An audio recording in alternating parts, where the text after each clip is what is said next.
Sabe aquela situação? A pessoa sai de casa para comprar uma coisinha e volta com 5. Ou então, no fim do mês, olha a fatura e se pergunta por que certas despesas parecem inevitáveis, mesmo com todo o esforço para economizar? Pois é. A resposta para essa pergunta que todo mundo se faz está escondida bem aqui, no jeito como o nosso cérebro funciona. E olha só que dado impressionante. Pesquisas da Universidade de Harvard mostram que 95% das nossas decisões de compra são tomadas no inconsciente. Isso mesmo, 95%. A grande maioria das nossas escolhas financeiras acontece, digamos, no piloto automático, movida por impulsos e emoções que a gente só vai tentar justificar com a lógica bem depois. Então, nesta análise, a gente vai mergulhar fundo na ciência por trás dos nossos gastos. Vamos investigar as forças invisíveis que guiam a nossa carteira com um objetivo bem claro: transformar essas reações automáticas em escolhas conscientes. Vamos lá! Para começar, a gente precisa entender o programa básico que roda as nossas ações do dia a dia, o hábito.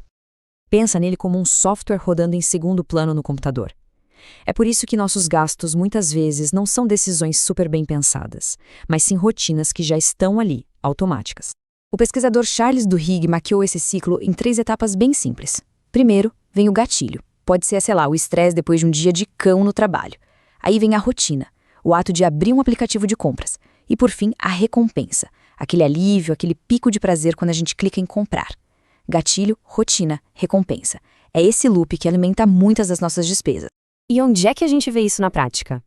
Em todo lugar. Nas compras por impulso para aliviar o tédio, naquelas assinaturas de streaming que a gente nem lembra que tem, naquele delivery de só hoje que acaba virando rotina, ou até no cafezinho de todo dia que, se a gente soma, paga uma conta no fim do mês.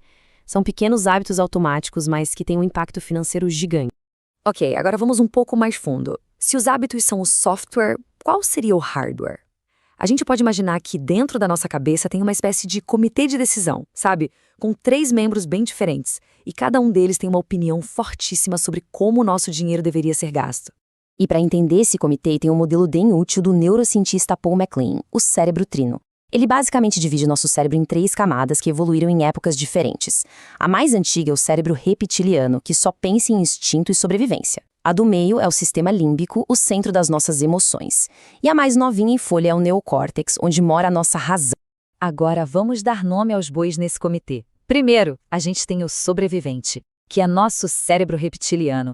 É ele que grita: "Compra logo, são as últimas unidades!" Depois tem o sentimental, nosso sistema límbico, que fala baixinho: "Isso vai me fazer tão feliz, eu mereço." E por último, chega o pensador, o neocórtex, que até tenta analisar a situação, mas, coitado, geralmente chega atrasado para a reunião. E aqui está o pulo do gato. Na maioria das vezes, a decisão de comprar já foi tomada pelo instinto e pela emoção.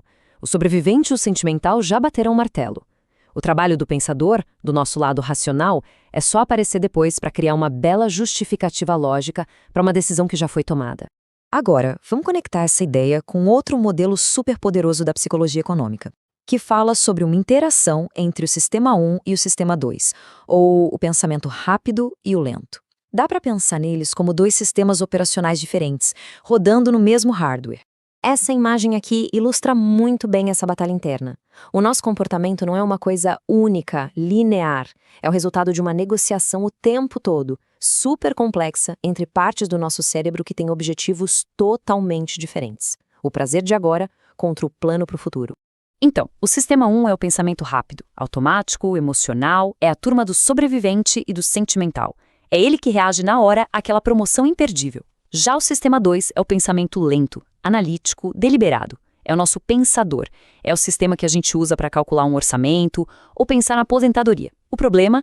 O sistema 1 está sempre ligado, enquanto o sistema 2, para ser ativado, exige esforço. O psicólogo Paul Slovic resumiu o problema de forma brilhante.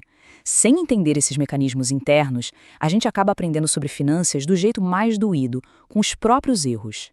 Entender essa psicologia toda não é um luxo, é uma ferramenta essencial. Bom, se a gente já entendeu o problema, a pergunta que fica é: como sair do piloto automático e finalmente assumir o controle? A boa notícia é que sim, é totalmente possível reprogramar nossos hábitos financeiros. A estratégia principal é simples na teoria, mas muito poderosa. A gente precisa, de propósito, chamar o nosso pensador para a conversa. é criar uma pausa, um espacinho de tempo entre o impulso e a ação, para dar chance para o nosso sistema 2 entrar em campo antes da gente passar o cartão.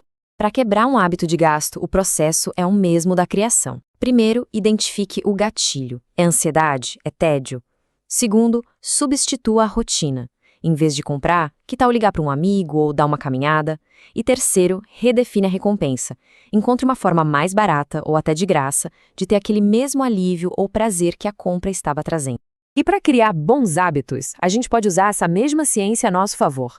Automatizar a poupança, para ela virar um hábito que não exige esforço. Usar a regra dos 30 dias para compras maiores, para dar tempo para o pensador analisar a decisão.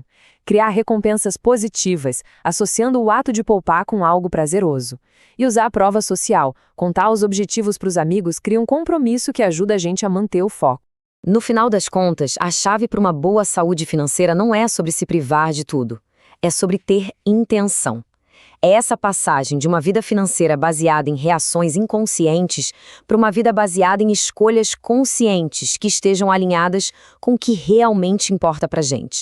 E fica aqui uma reflexão final. No mundo que o tempo todo nos empurra para o consumo automático, talvez o maior luxo, o bem mais valioso que a gente pode ter, não seja um objeto, mas sim o controle sobre as nossas próprias decisões.